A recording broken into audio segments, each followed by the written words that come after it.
টেন্ডারবাজের শিকার হবে হবে না। আমাদের বাংলাদেশ হয়ে উঠবে সুখী সমৃদ্ধ দেশ। এবং একই সাথে আজকে আমরা বাংলাদেশে দেখতে পাই গত 54 বছরে বাংলাদেশের মুক্তি আসেনি। আমাদের যদি উত্তরবঙ্গে দেখি, আমাদের এই দেশের নদীগুলোর সম্ভাবনাকে নষ্ট করে দিয়েছে।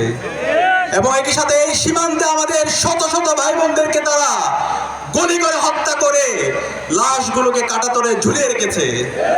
এই স্বাধীন বাংলাদেশে, জুলাই বিপ্লব পরবর্তী বাংলাদেশে এই দিল্লির দালালি চলবে না। এই ফ্যাসিবাদী শক্তি যারা গত 16 বছরে খনি হাসিনাকে ফ্যাসিস্ট হতে সহযোগিতা করেছিল, সেই শাহবাগের দালালদের বাংলাদেশে রাজনীতি চলবে না।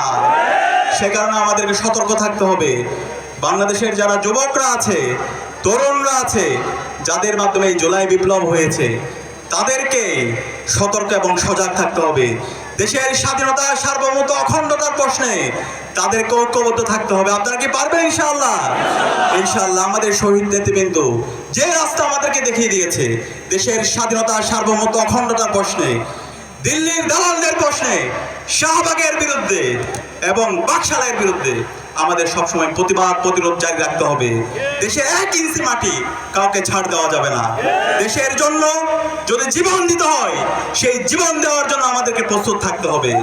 আমরা দেখতে পেয়েছি জুলাই বিপ্লবে যখন ইন্টারনেট ব্ল্যাক আউট ছিল, কারফিউ জারি ছিল, যখন সবাই আশা ছেড়ে দিয়েছিল, ঠিক সেই সময়ে বাংলাদেশের তাওহীদবাদী শক্তি সারা দেশের মুক্তিকামী ছাত্র জনতাকে নিয়ে নারে তাকবীর, আল্লাহু আকবার স্লোগান দিয়ে, শাহাদাতের তামান্না নিয়ে তারা রাজপথে নেমেছিল। আমাদের শহীদদের আত্মত্যাগের মাধ্যমে আমাদের আজকে রাস্তা দেখিয়েছে। শহীদরা আজকে আমাদেরকে আজাদ এনে দিয়েছে। সুতরাং এই শহীদদের রেখে যাওয়া আমানত, শহীদদের যে প্রত্যাশা, তাদের যে স্পিরিট, তাদের যে আকাঙ্ক্ষা, সেটা বাস্তবায়ন না হওয়ার এক পর্যন্ত